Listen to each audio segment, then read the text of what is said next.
अल्लामा मोहम्मद इकबाल रहमुल्लाह अलैह की ज़िंदगी वाक़यात से भरी हुई है। वो न सिर्फ शायर थे बल्कि एक मुफक्किर, रहनुमा और मुसलमानों के दिलों में उम्मीद की शमा जलाने वाले थे।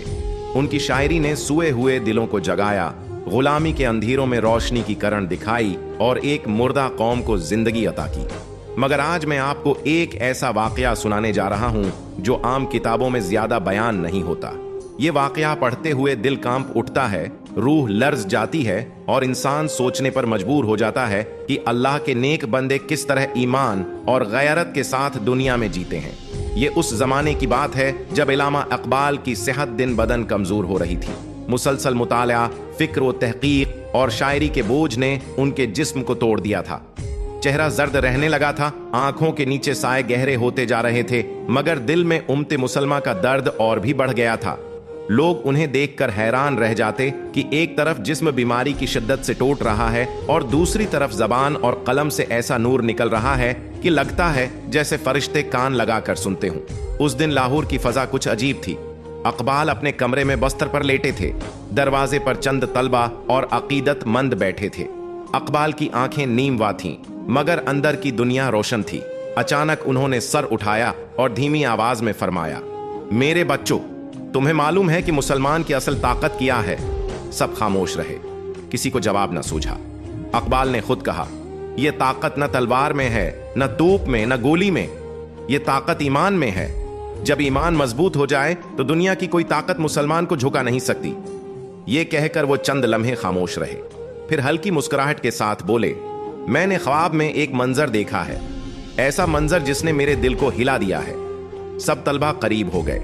इकबाल ने आहिस्ता आहिस्ता कहना शुरू किया, मैंने देखा कि मैं एक विसिया मैदान में खड़ा हूं। चारों तरफ अंधेरा है, जैसे कयामत का समा हो। अचानक एक नूरानी हुजूम नमोदार हुआ। ये सब नौजवान थे, बहादुर, नडर, और उनके चेहरों पर ऐसी रोशनी थी जो दुनिया के चरागों में नहीं मिलती। मैं हैरान खड़ा उन्हें देख रहा था। फिर एक फरिश्ता मेरे करीब आया और कहने लगा, ये वो नौजवान हैं जिन्हें तुम्हारी शायरी ने जगाया है। ये वो सिपाही हैं जो गुलामी की जंजीरें तोड़कर मैदान अमल में उतरे हैं।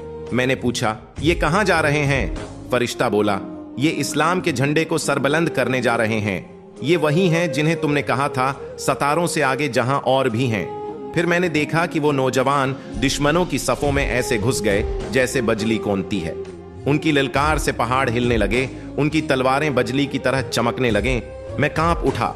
ये कहते हुए इकबाल की आंखों से आंसू बहने लगे।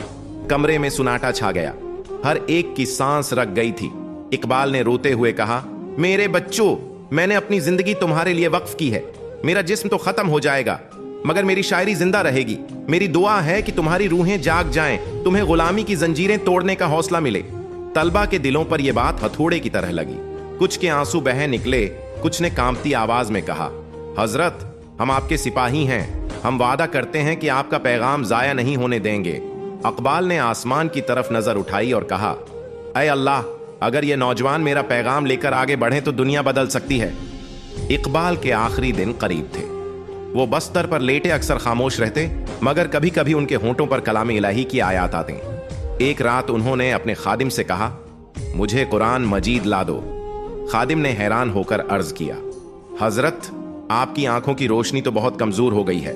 इकबाल ने मुस्कुरा कर कहा, आंखों की रोशनी कमजोर है, मगर दिल की रोशनी तेज है। कुरान तो दिल से पढ़ा जाता है। वो कुरान मजीद हाथ में लेकर देर तक आयात दोहराते रहे।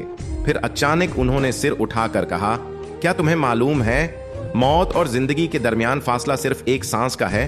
मैं उस लम्हे का इंतजार कर रहा हूं जब मेरा रब मुझे अपने पास बुला लेगा। ये सुनकर सबके दिल लर्ज उठे। कमरे में ऐसी कैफियत छा गई जैसे वक्त थम गया हो।